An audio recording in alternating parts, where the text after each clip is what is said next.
तर राज्यात आणखीन 22 सप्टेंबर 23 आणि 24 दरम्यान राज्यात दररोज वेगवेगळ्या भागात दिवसभर ऊन पडन आणि परत रात्रीला जोराचा पाऊस येणार आहे।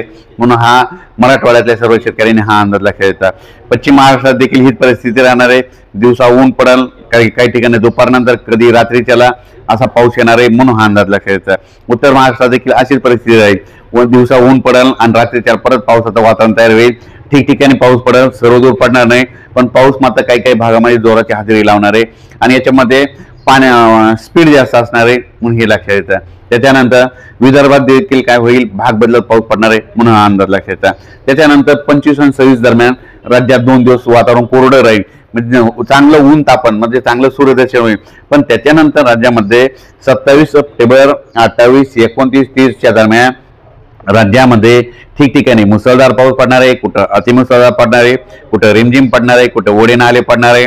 म्हणून हा अंदाज सर्व जनतेने लक्षात घ्यायचा, सगळ्यात महत्त्वाचं शेतकऱ्यांनी लक्षात घ्यायचा। तर राज्यातल्या शेतकऱ्याला सांगू इच्छितो की राज्यात 30 तारखेपासून ते 10 तारखेपर्यंत राज्यात हवामान कोरडं राहणार आहे। त्याच्यानंतर काय होईल, 30-1-2 तारखेला धुळी येईल, त्याच्यानंतर पाऊस देखील कमी होणार आहे आणि त्याच्यानंतर तुम्ही जसं वेळ भेटेल तसं दुपारपर्यंत तुमचं सोयाबीन कापायचं। कापल्याच्या नंतर तितकं वाळल्याच्या नंतर ढिगल मारायचे आणि लगेच झाकून ठेवायचं।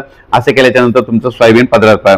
पण राज्यात मात्र 27 28 29 दरम्यान मुसळधार पाऊस पडणार आहे, म्हणून हा अंदाज सर्व शेतकऱ्यांनी लक्षात घ्यायचा। या पावसामध्ये विजेचं प्रमाण जास्त असल्यामुळे माझी शेतकऱ्याला विनंती आहे, तुम्ही काय करा, विजा कडकडत असताना झाडाखाली थांबू नका, आपली जनावरांकडे झाडाच्या खाली बांधू नका।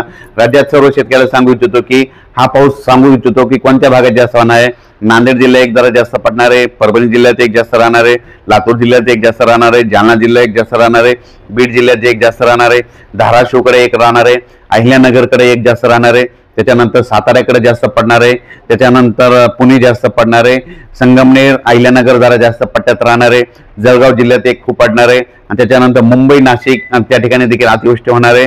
नंदुरबारकडे देखील आतापर्यंत पाऊस कमी पडलेला आहे, नंदुरबार जिल्ह्यात देखील खूप पाऊस पडणार आहे, म्हणून हा अंदाज लक्षात येता।